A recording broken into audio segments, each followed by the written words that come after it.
Topic रहेको छ important और related question about the हक्कल rule. अब कस्तो सोध्छ भने एक्जाममा जहिले पनि एक्जाम बेसिस नै हेर्नुपर्ने हुन्छ हामीले हैन। जस्तै यो दुईटा कम्पाउन्ड दियो अथवा यस्तो टाइपको दुईटा कम्पाउन्ड दियो हैन, which one is the aromatic compound भनेर सोध्छ। प्राय सोधि पनि रहेको छ, यसमा कसरी डिल गर्ने भन्ने कुरा रहन्छ। यो यसलाई डिल गर्नुभन्दा पहिला हामीले अलिकति थोरै फरक तरिकाले एउटा दुईटा कुराहरू बुझ्नै पर्छ। जस्तै हक्कल रुल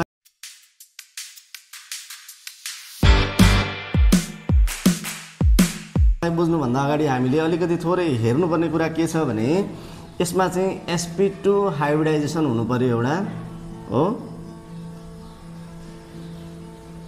एउटा sp2 हाइब्रिडाइजेसन हुनु पर्यो। अर्को त्यस्तै गरेर 4n+2 पाई इलेक्ट्रोन रुल के गर्नु पर्यो त फलो गर्नु पर्यो।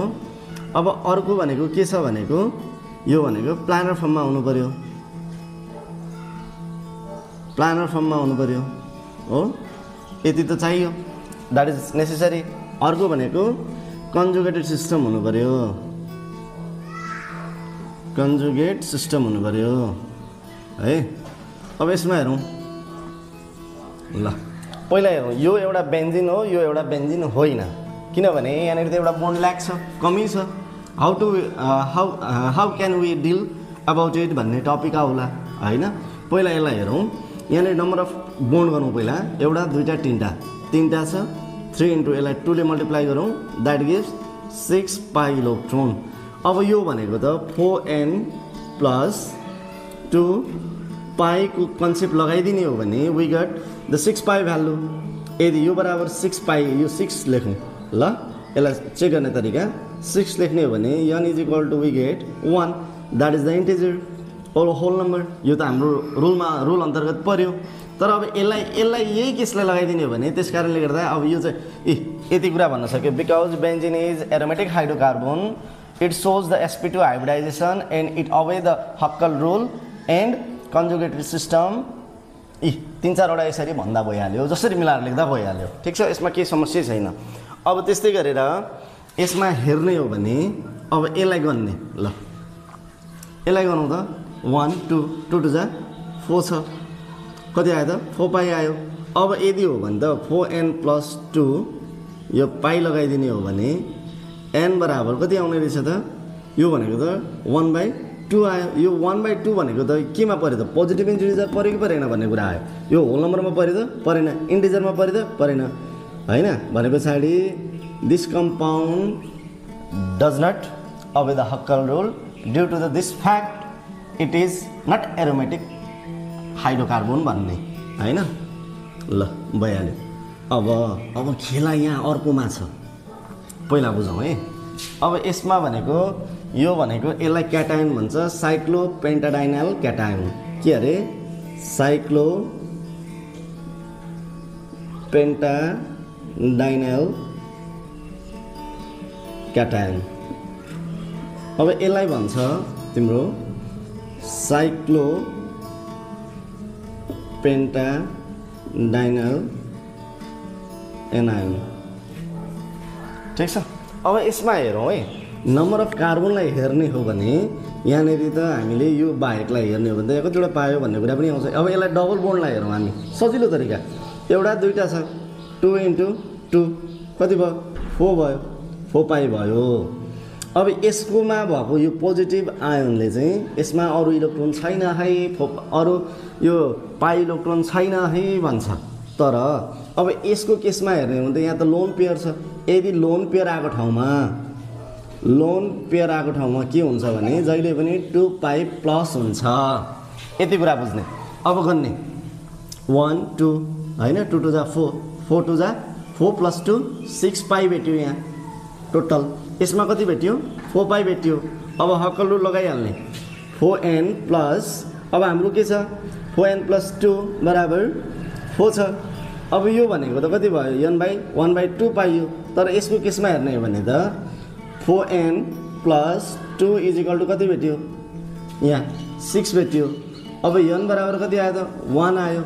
यो 1 आउनु भनेको के हो त, अब एउटा त फर्स्टली हाम्रो यो छ कि छैन हक्कल रुल, यसले अवे गरिहाल्यो।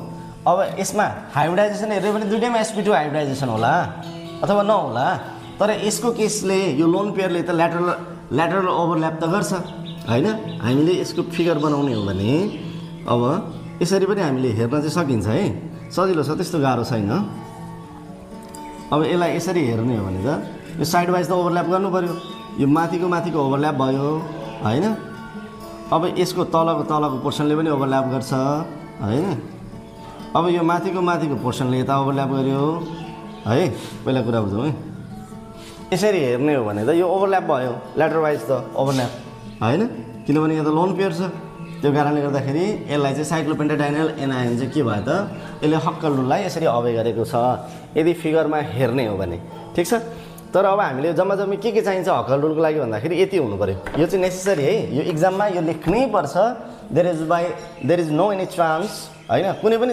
छुटै छैन यति चाहिँ याद गर्नै पर्यो ल अब यसमा भनेको अझै रिलेटेडमा कहिलेकाहीँ अब यस्तोहरू पनि सोधिरहेको हुन्छ फुरानहरू थायोफिनहरू हैन अब यिनीहरू चाहिँ एरोमेटिक यो पाइरोलहरू हैन अर्को भनेको ल पहिला यसलाई यति नै हेरौँ अर्को भनेको पाइरोलहरूको कन्सेप्टहरू पनि हेरिहालौँ पहिला ढिलो नगरिकन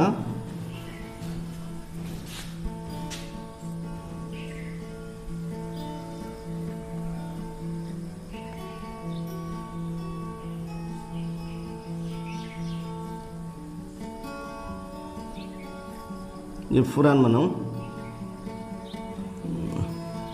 यसमा भनेको कतिवटा हुन्छ दुईटा मात्रै हुन्छ होला कि चारवटा हुन्छ यसमा भनेको दुईटा चारवटै भयो हैन अब यसमा पनि त डबल बोन्ड त दिनै पर्यो यसलाई के हुन्छ फुरान अब यसलाई फेरि यस्तै बनाउनु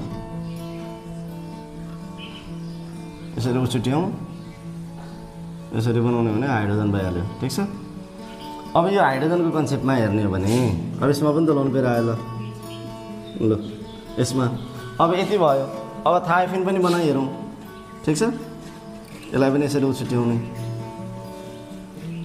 यो यस आयो यो पनि लोन पेयर भयो हो ल अब यति सबैमा हेर्ने हो भने अहिलेको जुन छ हाम्रो यसले sp2 हाइब्रिडाइजेसन के गर्यो यो तीनटै अल आर के हुन् त यिनीहरू चाहिँ सबै के हुन् त एरोमेटिक हाइड्रोकार्बन हुन् यसलाई फुरान भयो हैन यसलाई भनेको के भनिन्छ पाइरोल भयो हैन यसलाई भनेको थायोफिन भयो यो थायोफिन भयो ल भइहाल्यो केही समस्या छैन यो नेमिङ पनि चिनिहाल्यौँ हामीले अब यिनीहरू सबैमा sp2 हाइब्रिडाइजेसन भयो यो लोन पेयरले गर्दाखेरि हामीले के भन्छौँ दुईटा थपियो भनेपछि सबैमा के छ त 6 पाई छ 6 पाई इलेक्ट्रोन हुनु भनेको के हो त डिलोकलाइजेसन फर्म हुनु हो द्याट मिन्स अबे द हक्कल रुल यसले के गर्यो त हक्कल रुललाई अबे गर्यो पहिला नबिर्स्यौँ है के भएर यसले चाहिँ हक्कल रुललाई अबे गर्यो पहिला कुरा हो एउटा sp2 हाइब्रिडाइजेसन भयो अर्को भनेको conjugate ring structure conjugate system so गर्यो सिम्पल यो भनेको डिलोकलाइजेसन अफ पाई इलेक्ट्रोन हो बस यसमा सोधिने क्वेसनहरू यस्तै छन् if you have any kind of problem with respect to this topic please comment me on my channel.